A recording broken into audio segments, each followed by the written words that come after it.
Good day.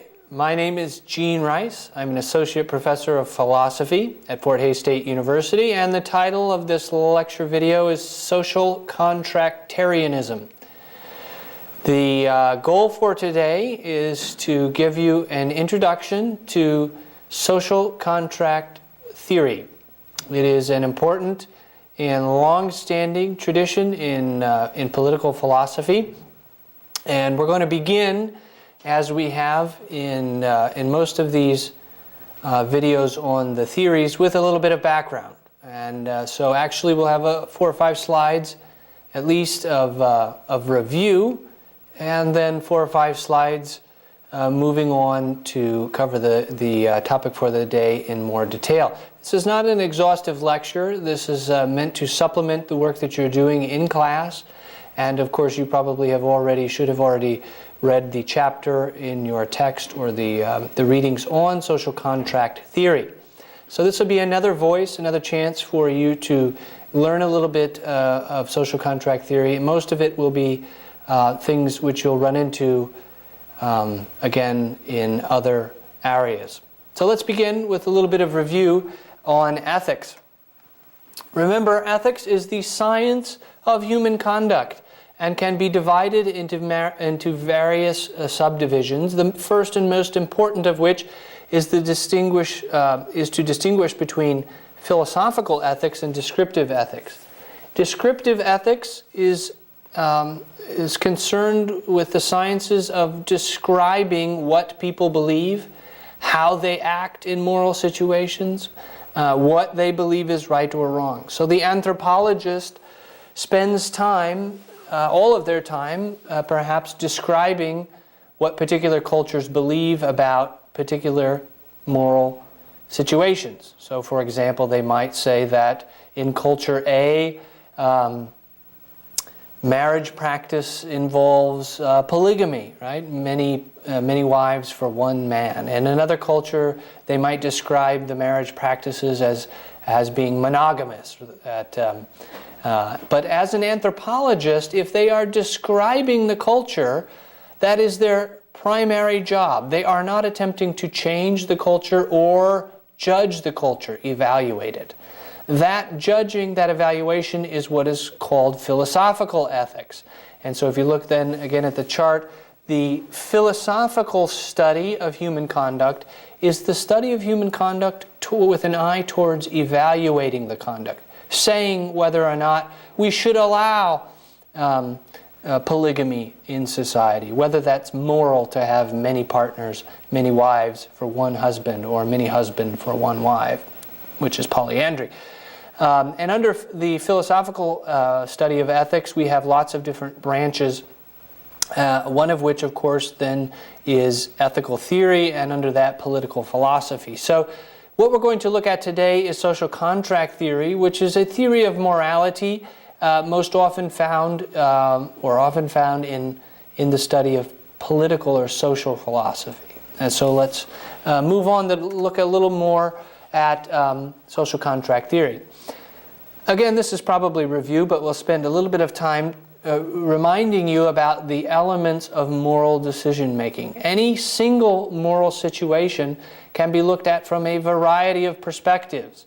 The way I have tended to break these down for you is to break them down based on whether you're looking at the agent who is doing the action or considering the moral situation, whether you're looking at the action itself, the kind of action it is, or whether you're looking again at the consequences of the action. And so I've given you a little chart with some symbols on it to help you visually remember these 3 elements. It's not always clear, of course, who's doing the deciding which of the elements they're looking at, but hopefully this will give us a start towards separating out the various possible perspectives that we might use to look at a particular situation. Each of those 3 symbols then can be associated with various moral theories. Agent-centered moral theories are theories which focus on the virtue or character of the individuals involved. You may have heard the phrase, what would Jesus do, or what would Buddha do, or what would what would my Uncle Frank do? And these are ways of asking yourself what a virtuous agent would do. Right? And if you ask yourself, I'm not sure whether I should support the war on terrorism, or whether I should endorse a particular individual to be President of the United States, you might ask yourself, well, what would a moral exemplar, a moral paradigm, or what would a moral person do? Got my question mark in the wrong spot. Right? And this person might be Jesus, or it might be your mom, or it might be Buddha. Right? This is a way of focusing your moral analysis on the agent. All right? Another perspective is to focus on the act itself. And as we'll see today, the social contract movement in political philosophy attempts to analyze the action itself. It's not necessarily looking at virtues or at particular figures. It's saying, does this act pass a certain kind of a test? Another theory which you may or may not have considered already is the natural law perspective. That is an act-based theory as well. The final element here is to look at the consequences. Right? And so some moral theories like utilitarianism say, we don't have to look at the person, we don't have to look at the nature of the act, we just look at the consequences. If they're for the greatest good, says utilitarianism, then we are to do the act. If we're an egoist, we always do what's good for us, for our ego, right? So we look at the consequences which maximize my personal happiness. Okay, so those are consequentialistic moral theories on that side. And over here we have non-consequentialistic theories, including those that focus on the agent and those that focus on the act. And today then we're going to be concerned with social contract theory as our primary focus. All right, so I will, having done that on the board, I'll scroll through that next two sets of slides there. This should again be review for you, I hope, and we've covered that. So let's go to the slide now called Social Contractarianism Main Principles.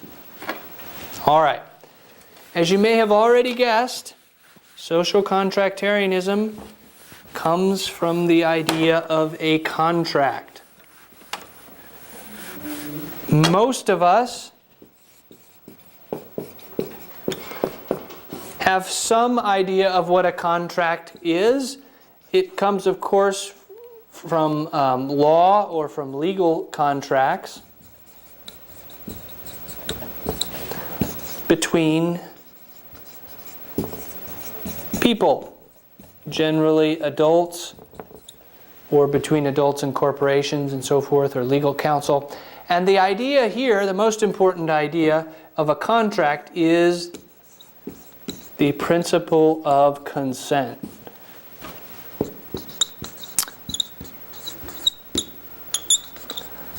And the idea of consent is simply that we agree willingly to enter into the contract. So one good example might be of a marriage, right? So if I am going to be married in many cultures, although not all cultures, you have to consent to the marriage. That is, you have to agree willingly to enter into contract to marry this person, right? Or we may take an example from business. Suppose that I go and I want to take out a savings account at a bank, and so I agree to sign some papers, and I give them my money, and they get to use my money for certain purposes, but when they agree to pay me a certain percentage as an interest rate and so forth. So taking out a loan or getting a savings account started is also an example of a contract. And social contract theory says that we can look to this idea of consent as the foundation for our morality, a foundation for our political system, right? That one of the most important bases for government then will be the idea of the consent. Of course, when we're talking about political foundation, it's consent of the governed, that is the people, consent of the people, right? The ordinary people who the government has power over. And so this is the first main principle of contractarianism. The second and equally important principle of social contractarianism is what we might call mutual benefit. The principle of mutual benefit says that morality is about contracts or consenting individuals who are interested in their own benefit.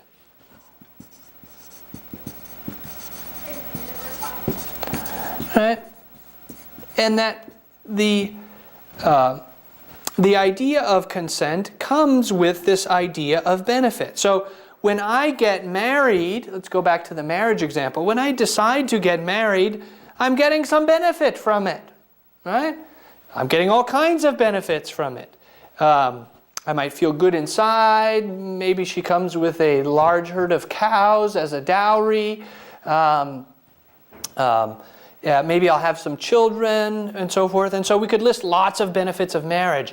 And that's part of what it is then to engage in the consensual contract to begin with, right?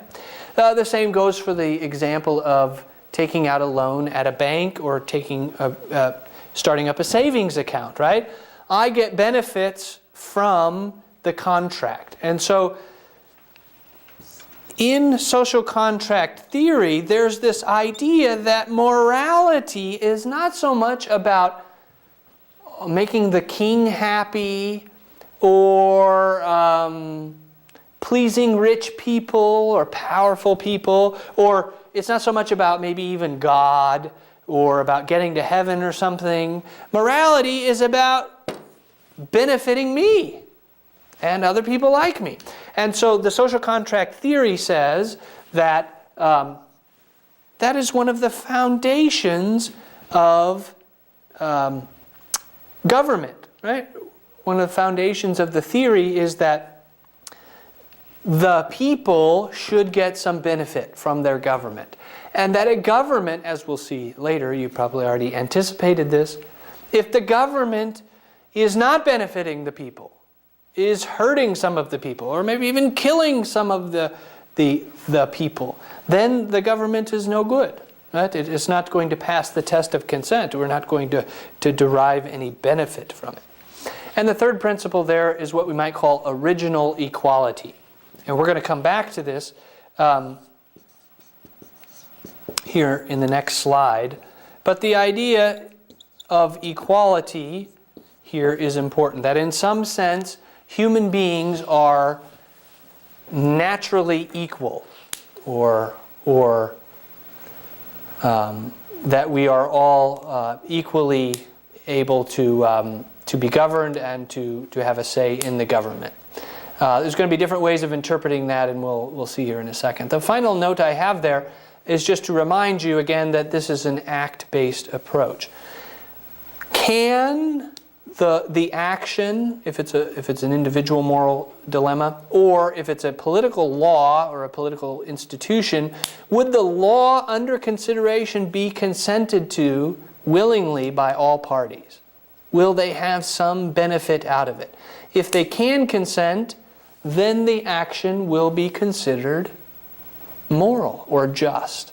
And so social contract theory says that when we're looking at institutions, or when we're looking at particular laws, legal statutes, or whether we're deciding personally what we should do in a moral situation, we have to see whether or not the people who are affected could consent to the action. So, for example, I could never kill another person and have it be just in almost all cases, because the other person could never willingly consent to such a thing, right? When we look at institutions or in political systems, we have to ask ourselves, according to social contract theory, whether the people could consent, whether they will have some kind of a benefit from it. Okay. So those are some of the main principles of social contract theory, and remember that it's an act-based system. It's looking at evaluating particular actions or particular laws, which of course would guide actions, and asking, can they pass the theory by focusing on whether they can, whether we could consent to them, those people who are affected by them. And so let's look then now at what the third principle might mean. As almost all moral theories develop, we see differing interpretations of some of their most important points. And it's certainly true of social contract theory that different philosophers and politicians understand the principles in different ways. If we look then at the one of the historical founders of social contract theory, Thomas Hobbes, we'll see that his idea of equality is an idea of natural powers, that human beings were basically equal in what we could do physically. And so I was, roughly as fast as most other human beings. Now, granted, I might be a little slower than Frank or John or Mary, but I was probably about as fast as Frank and John and Mary when I compared the 3 or 4 of us to a cat or a slug or a cheetah. That is, we would all be faster. Most humans are almost all faster than slugs and slower than cheetahs. And so when Hobbes said that humans were all equal in what he called the state of nature, he meant that we all had about the same powers. We were all about the same strength and the same speed, and we had about the same intellectual powers. And for Hobbes, this wasn't really a good thing, because it meant, in the end, that anybody could get away with almost anything, including murder. And so, although I might be a little stronger than Frank, Frank might be a little smarter than I was. And although Mary might be a little stronger than me or faster than me, I could think of a way to kill her or to capture her. And so under Hobbes's theory, when he talked about equality, what he meant was we were all basically liable to be killed by others. And so Hobbes thought the state of nature, the state of not having a government over us, was a terrible thing. Nasty, brutish, in short. And so Hobbes thought it was for our mutual benefit to have a very strong, centralized government that had almost absolute power. And he likened this government to a fiery dragon from the deep, which he called the Leviathan, which is a biblical figure. And so you may or may not read some more about Hobbes's theory of government. It's a very important one. But we're not going to focus on his theory today. We're going to focus on someone else's, John Rawls. But before we get there, let's look at John Locke. John Locke is, again, another famous English philosopher who thought that, well, social contract theory was basically right, but when he was thinking about equality, he did not think about it as an equality of natural powers, but rather an equality of what he called natural human rights. And Locke thought that these human rights came to us because we were all children of God. Locke's culture was, or his society, England was of course run by Christian church, and most of the people in the system were Christians, and so it made sense for him to think about equality in a moral sense, not in a natural or in a sense of natural liability, but rather in a sense that we all had a right not to be killed. We had all had a right to be free. Of course, for Locke, he mostly meant white males, but we were all children of God, roughly, and so we could consent to a limited form of government, right? And he thought it would be good to have government because it would be a little more efficient, and it would be good because it's hard to punish people when there is no government, hard to punish people fairly. Even if we had the right to punish people who hurt us, we would tend to do a bad job of it. And so Locke thought that we had a benefit or a reason, an individual reason, to consent to a limited government. Not the strong, absolute kind of centralized power that Hobbes had in mind, but a more limited government. And Locke's famous provision is that if the government is violating any of our God-given rights, that we could overthrow it. Because the point of government was to protect those rights and to make things more efficient and so forth. And if they violated the human rights, we could overthrow that government. Now, in the West, we sometimes tend to take this for granted, that the government has to answer to the people, and that if it gets too powerful and is not benefiting the people, that it ought to be overthrown. And of course, the West has a history of revolutions, some of them good, some of them bad, most of them bloody, having to do with overthrowing people who are governing others without their benefit or consent. Okay, the third interpretation of original equality is John Rawls's, and that'll be the focus for the rest of this video lecture today. Rawls's idea of equality is what we might call moral equality behind a veil of ignorance. He is not going to appeal directly to God-given human rights.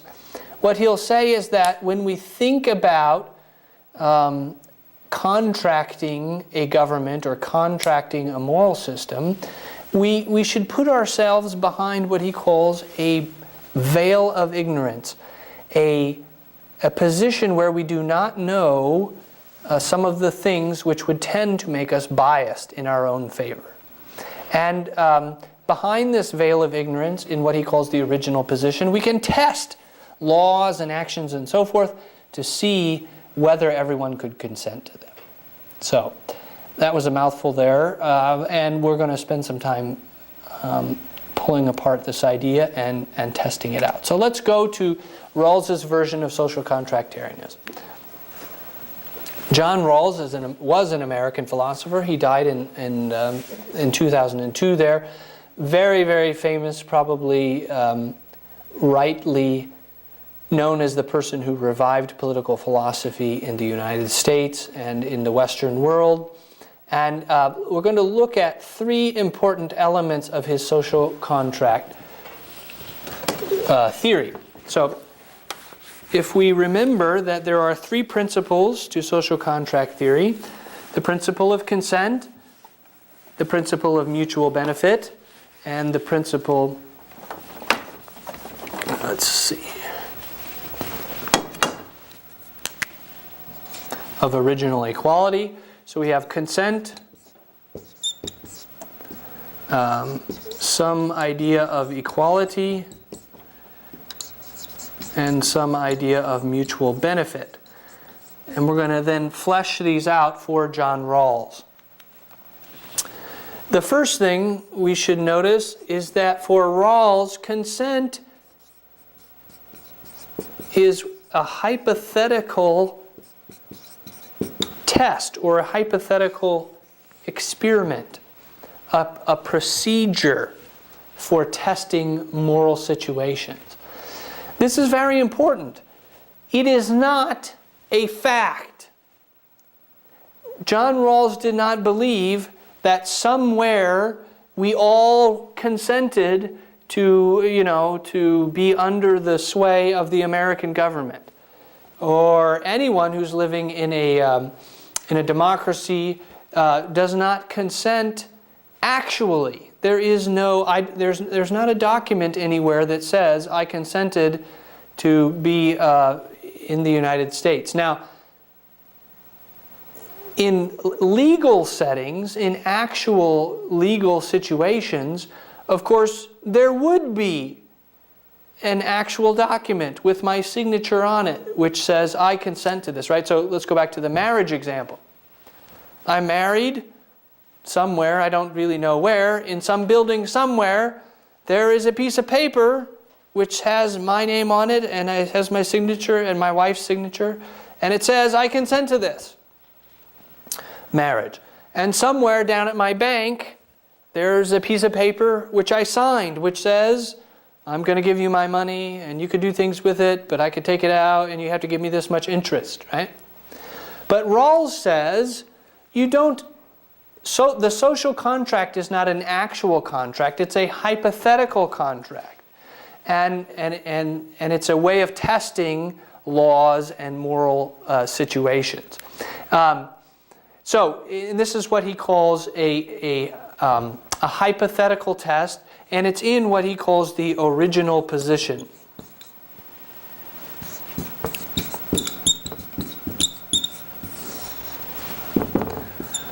This is the bargaining test of moral and political actions. And Rawls says we have to imagine, hypothetically, if everyone could consent to a particular situation. And if they cannot consent to it, then it is immoral. And if everyone can consent to it, then it's moral. So again, let's go back to the situation where we're talking about murder. Suppose I had planned in a moral situation to kill somebody. Well, of course, that person cannot consent to the killing, and so I don't even need a signature or to consult another person to ask whether or not murder is moral or immoral. It's almost always immoral because the person who's getting killed cannot consent to it. Okay? So, Rawls adds an important element to this analysis, which is what he calls the veil of ignorance. The veil of ignorance says, I'm going to ignore my own subjective preferences and things like my race, my religion, if I have one, and my economic status.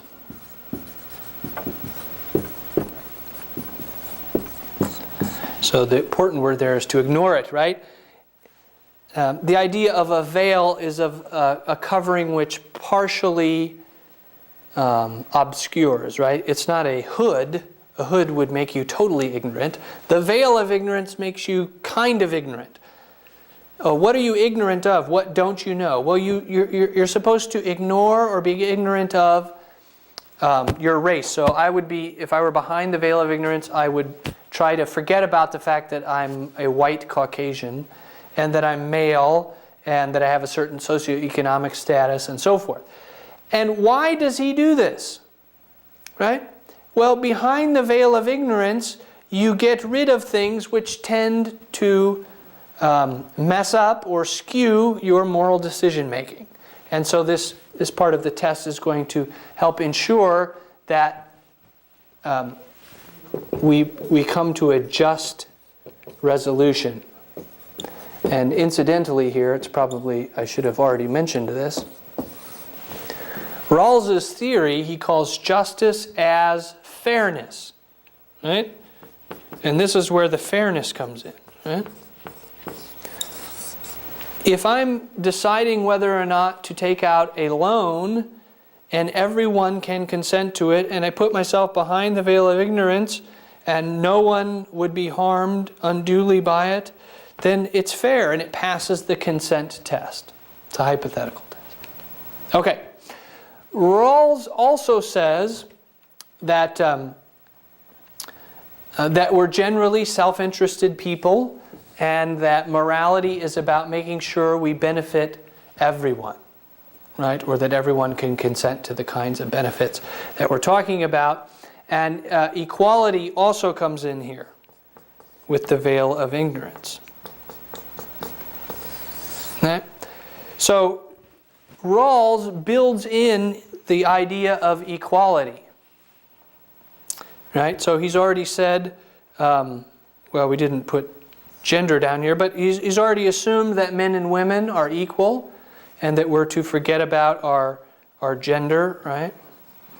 And he's already assumed that black people and white people and yellow people are all the same, so we're supposed to forget about our race.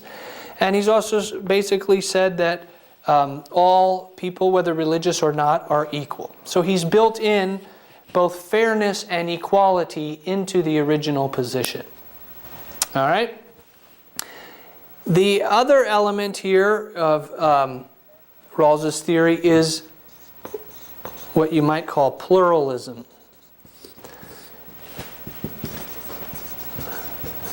Rawls believes that there are many acceptable lifestyles or life plans, and that we have to accept that reasonable people can disagree on what the best life is. So some people will include being a part of a religious community as part of their life plan, right? They'll be very involved in Buddhism or Islam, and they'll go to services, and they'll send their kids to religious schools and so forth, and they'll follow additional religious rules. Maybe they'll make the trip to Mecca or something like that. Others will have a life plan that is atheistic, that doesn't have anything to do with God. And still others will have different life plans where they try to get really rich or something like that, and try to accumulate as much material wealth as possible. So Rawls says that all of these plans are basically acceptable, and individuals will be seeking their own mutual benefit from them, right? And so we have to incorporate what he calls a reasonable pluralism in our social contract theory, our consent. So with these principles explained a little bit more, we'll take some examples now, and then we'll get to Rawls's two principles of fairness. So what we're going to do now is take these elements and try to apply them a little bit to give you an example of what it looks like. So let's take an example of a law, let's see, a law requiring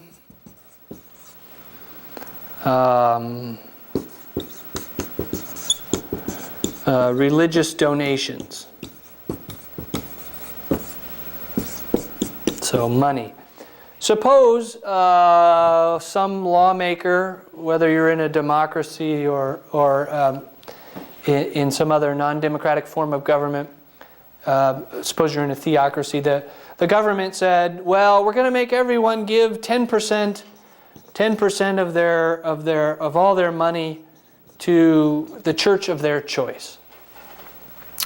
And so this is the proposal. And Rawls says, okay, if we want to know whether that is just, we have to see whether it's fair. What does fairness mean? Well, for Rawls, it means that the law could pass the test of consent.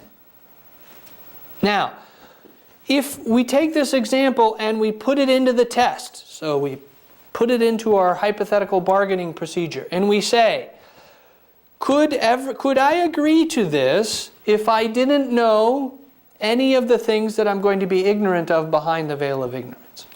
So, could we agree to this law? And it's probably pretty clear that Rawls would say we cannot agree to force people to give 10% of their money to a religious institution. And why could we not do this? Why could some people, or why could we not consent to this behind the veil of ignorance? Well, because we don't know whether we would be religious or not behind the veil of ignorance. And so Rawls says then that this is the kind of law that could not pass the test of justice as fairness. Now, I hope that makes sense. Let's change it a little bit.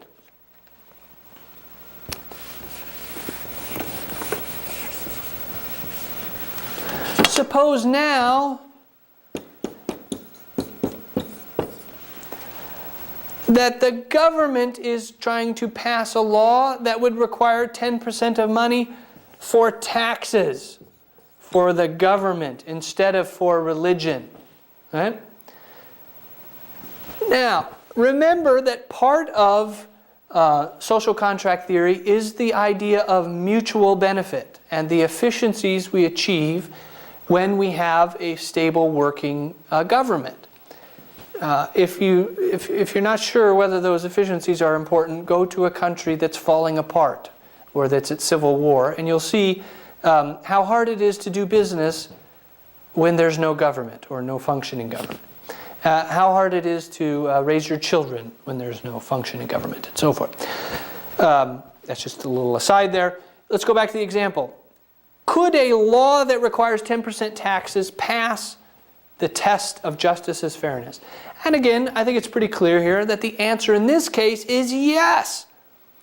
Because whether I'm religious or not, whether I'm male or female, white or yellow, red or black, whether I'm interested in material goods or not, the answer is it's to my own mutual benefit to have a government that works. And if the government says it needs about 10% of my money in order to do the basic things of government, well then I could consent to that.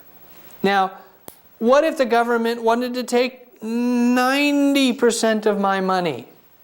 Well, then it becomes a little more difficult to say whether or not that's fair, whether or not I could consent to that. So there'll be lots of things that we ordinarily think are quite immoral that clearly are not going to pass the consent test. We cannot consent to murdering people. We cannot consent to having people steal from us. We cannot consent to a government which throws people in jail for no reason. We cannot consent to religious persecution or endorsement of religions in the government and so forth. So there's a range of powerful examples having to do with our ordinary moral judgments which seem to fit with this idea of consent. Okay, so those are some examples. I hope you understand the basic concept of the theory. Let's go now back to the slide and look at what Rawls thinks the theory produces. So, what is justice? Justice is fairness. What is fairness? Fairness is the application of the original position, testing our principles according to the original position. Rawls claims that there will be two general results of the original position. That is, if we think of the relationship of consent to government and we ask ourselves, what could we consent to as citizens of a particular situation, a particular government, we would have two rules.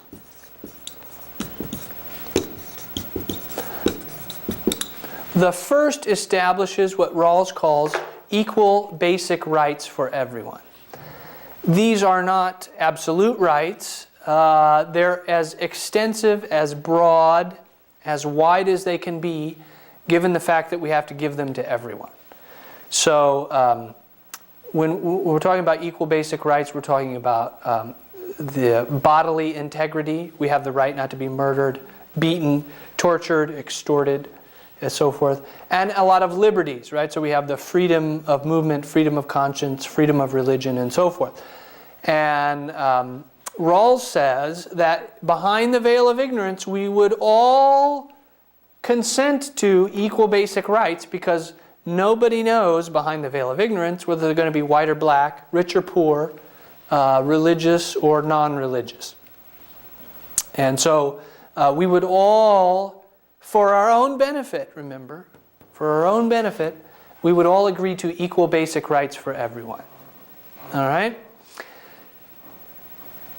The second principle, which is a little more complicated, a little more difficult, is meant to allow some social and economic distribution, some unequal distribution.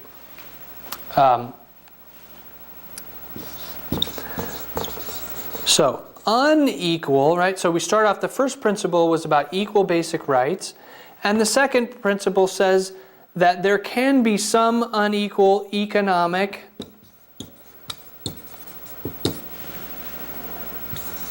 and social distribution. But it has to pass two principles in order for it to be allowed under Rawls's theory. Let's note something first here, though. What he's saying is his social contract theory is not a pure kind of communism. And I'll put pure here in scare quotes. Communism would say that everyone is to get, pure communism would, in theory anyway, say that everyone is to get an equal economic and social distribution. Right? That essentially the pie is to be divided into as many parts as there are people. Rawls says that behind the veil of ignorance, we could not agree to that. That there are some cases where it's okay for some people to make more money or to have more power than other people. And so the second principle of justice guides us in trying to define which distributions are okay. So we need then, if we go back to that slide, I'm not going to write it down up here, it's too long, but there are two criteria that any proposal must pass in order to pass justice as fairness. The first is what we'll call fair and equal opportunity. Jobs, schools, and other positions of power, what we might broadly call opportunities, must be open to everyone, and everyone must have a fair start to achieve them. So, you cannot, for example, pass a law that would prevent women from becoming doctors, or white people from becoming doctors, because behind the veil of ignorance, you could never agree to that. Everyone also must not only have an opportunity to achieve the job, but it must be a fair game to start with. In other words, we couldn't say, well, women could become doctors, but we're not going to educate them until they're 35. Right? We could not consent to that because it wouldn't be a fair opportunity, even if technically women were not prevented from becoming doctors, it would not be fair because the women wouldn't have the education they need to become doctors. Okay, the second principle is called the difference principle, which says that differences in economic and political theory are only allowable if they benefit the least advantaged. So, let's take some examples of this and see if we can make some sense of this. I'm going to erase some of this up here.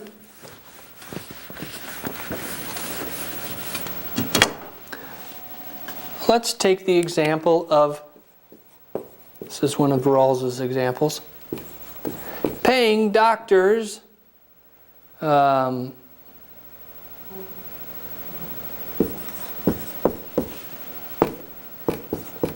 lots of money. In a purely communistic model, doctors would get paid essentially the same amount as other people would get paid. Now again, this is, we're not doing a theory on communism here, and not all communist governments or forms of communism agree with that, but the basic idea is a kind of equal distribution. Rawls says that paying doctors a lot of money passes both principles. As long as everyone can become a doctor and we roughly prepare people for the opportunity, that is, we give them a good education, you know, when they're young, and they all get enough food so that they're not starving to death. As long as we do that, it will benefit everyone to pay doctors well. Of course, it will benefit doctors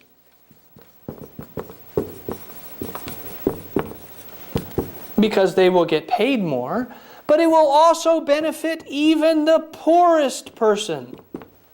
Because if we pay doctors more doctors will go into medicine, and the poorest benefit from better doctors. If we pay doctors the same amount as ditch diggers, or the same amount as janitors or custodians, then less people would go into doctoring, and Rawls says, well, then that would not benefit everyone, because if we had the best and the brightest becoming doctors, then everyone, even people who are not doctors or who are poor, are going to end up benefiting. So, Rawls says that some economic and some social inequality is okay. And it's okay because it benefits everyone. Now, these examples are difficult. One thing that we have to keep in mind, though, is that Rawls says the second principle of justice, differences in inequality, differences in social and economic distributions, can never be justified to override the first principle of justice. So you could never pay doctors so much that you were taking away money from the police force or the military, and so that those institutions were no longer able to provide for the safety of everyone, right? That would not be able to pass the test of consent, the hypothetical test. Because again, behind the veil of ignorance, I don't know whether I'm smart enough to become a doctor. I don't know whether I'm poor. But I do know that if we're paying doctors so much that we can't afford, police officers, that I couldn't consent to that. Right? So we have to have some balance. And so you can never sacrifice a person's basic rights to liberty, to bodily security, and so forth, for unequal social and economic distributions, paying people a lot of money or giving them a lot of power. So those are the two results. Rawls thinks that there are basically two results to his approach, and those are the two results: equal basic rights for everyone, and what we'll call unequal social and economic distributions are just only under certain circumstances. Okay, you'll probably have a chance to work through some more examples of those on your own and in class. Let's move then to some objections to social contract theory here. The first objection has to do with the idea of consent. We already talked a little bit about this. The question is whether or not consent must be actual consent or whether it can be implied or hypothetical. So I have, for example, never signed a contract which gave the President of the United States power over me. Does that mean that there is no contract? Does it mean that by staying in the United States I've implied that it's okay that the government has power over me? Or can we have some kind of hypothetical test like John Rawls's principle? The second objection has to do with whether we should be pluralists about life goals and values. Some people believe the government has no business telling us how to live our lives. Other people believe that that's the government's primary purpose, is to help us lead better lives, and that we shouldn't just leave people to their own devices. And lastly, there we list, again, another thing you'll talk about as you move along here, is whether Rawls's idea of the original position is already morally loaded. It already has too much moral content. Concepts like equality, fairness, individualism, and self-interest, things which we may not want to include in our political theory. So in other words, does it beg questions that it's supposed to be answering? And so that's another common objection to social contract theory. Social contract theory is one of the most powerful and influential kinds of government, particularly, of course, in the West and in certain parts of the West, like the United States. This is one of, if not the most important, approach to political philosophy. But there are some objections to it. The three that I mentioned there are not, of course, the only objections, but there are three that you'll have reason to consider further as you move forward in considering social contract theory. So I wish you all the best in your consideration of contractarianism, and we'll probably be seeing each other soon again.